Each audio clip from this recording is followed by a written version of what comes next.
Hello बच्चों। Hello.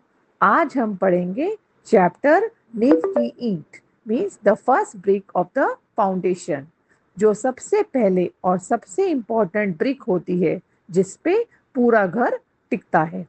बच्चों, जब हम घर बनाते हैं तो सबसे नीचे जहाँ ज़मीन खोदी जाती है और जहाँ ईंटें रखी जाती हैं उसे कहते हैं नींव। तो आज हम जानेंगे लेखक राम वृक्ष बेनीपुरी इस पाठ के द्वारा क्या कहना या समझाना चाहते हैं। चलो शुरू करते हैं। वह जो चमकीली सुंदर सुघड़ इमारत है वह किस पर टिकी है? इसके कंगूरों को आप अक्सर देखा करते हैं। क्या कभी आपने इसकी नींव की ओर भी ध्यान दिया है? दुनिया भारी चमक देखती है, ऊपर का आवरण देखती है। आवरण के नीचे जो ठोस सत्य है उस पर कितने लोगों का ध्यान जाता है? ठोस सत्य सदाशिव ही होते हैं, किंतु वह हमेशा ही सुंदर भी हो यह आवश्यक नहीं। सत्य कठोर होता है। कठोरता और भद्दापन साथ जन्मा करते हैं तथा साथ ही जिया करते हैं। वह हमेशा कठोरता से दूर भागते हैं, भद्देपन से मुख मोड़ते हैं। इसलिए हम सत्य से भी दूर भागते हैं। नहीं तो हम इमारत के गीत नींव के गीत से प्रारंभ करते। तो बच्चों, पाठ इसका मतलब है हम सबको सुंदर घर, ऊंची इमारत, चमक दमक पसंद आती है। हम दीवारों का रंग, डिजाइन, कंगूरे देखते हैं। लेखक कहते हैं दुनिया भी ऐसी है। लोग बाहर की खूबसूरती देखते हैं, अंदर का सच नहीं। सच थोड़ा कड़वा और भद्दा होता है, इसलिए हम उससे मुंह मोड़ लेते हैं। पर याद रखो, अगर नींव कमजोर होगी तो कितनी भी सुंदर इमारत हो गिर जाएगी। इसी तरह इंसान के जीवन में भी नाम, पैसा, दिखावा मीन्स इमारत की चमक, चरित्र, मेहनत, ईमानदारी मीन्स नींव की ईंट। Don't just look good, be good from inside. Okay, चलो आगे पढ़ते हैं।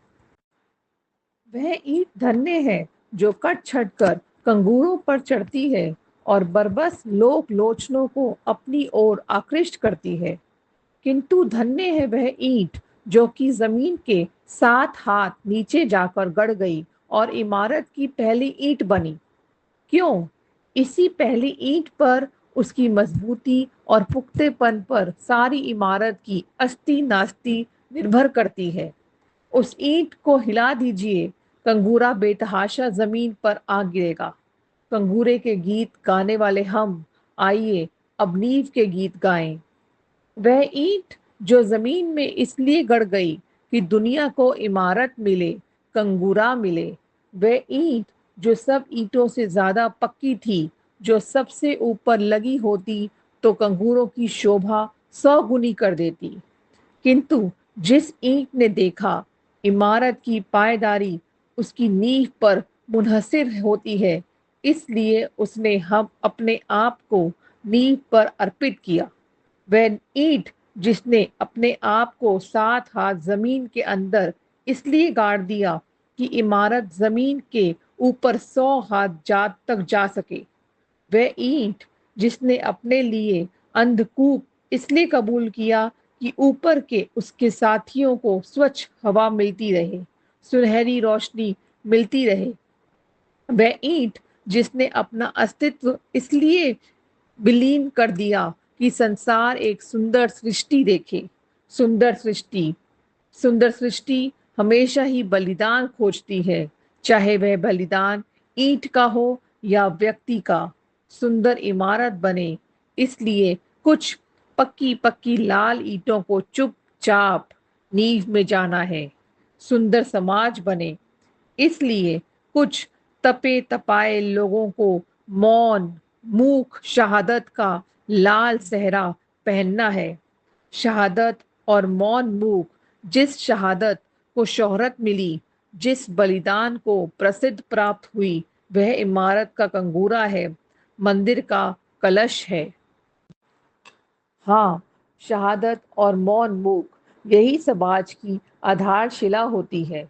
आज हमारा देश आज़ाद हुआ सिर्फ उनके बलिदानों के कारण नहीं, जिन्होंने इतिहास में स्थान पा लिया है। देश का शायद ही कोई ऐसा कोना हो जहां कुछ ऐसे व्यक्ति दधीची नहीं हुए हों, जिनकी हड्डियों के दान ने ही विदेशी वृत्रासुर का नाश किया। हम जिसे देख ना सके वह सत्य नहीं है, यह है मूल धारणा। सत्य तो ढूंढने से मिलता है। ऐसे नींव की ईंटों की ओर ध्यान देना हमारा काम है, हमारा धर्म है। सदियों के बाद नए समाज की सृष्टि की और हमने अपना पहला कदम बढ़ाया है। इस नए समाज के निर्माण के लिए हमें नींव की ईंट चाहिए। अफसोस, कंगूरा बनने के लिए चारों ओर होड़ा होड़ी मची हुई है। नींव की ईंट बनने की कामना लुप्त हो रही है। 7 लाख गांवों का नव निर्माण, हजारों शहरों और कारखानों का नव निर्माण, कोई शासक इसे संभव नहीं कर सकता। जरूरत है ऐसे नौजवानों की जो इस काम में अपने आप को चुपचाप खपा दें, जो एक नई प्रेरणा से अनुप्राणित हो, एक नई चेतना से अभिभूत हो, जो शाबाशियों से दूर हो, दलबंदियों से अलग हो, जिनमें कंगूरा बनने की कामना न हो, कलश कहलाने की जिनमें वासना न हो, सभी कामनाओं से दूर हो, सभी वासनाओं से दूर हो। उदय के लिए आतुर समाज चिल्ला रहा है, हमारी नींव की ईंट किधर है? देश के नौजवानों को यह चुनौती है। तो बच्चों, moral of the story is, असली हीरो वो है जो बिना शोहरत के पीछे रहकर काम करते हैं। समाज की प्रगति के लिए नींव की ईंट जैसे लोग बहुत जरूरी होते हैं, जो लोग बिना नाम और बिना शोहरत के देश की सेवा करते हैं, वही असली हीरो हैं। इसलिए हमें भी अपना जीवन किसी के काम आने के लिए समर्पित करना चाहिए। So in the next video, we will do Shabdarth of this chapter. Bye bye. See you.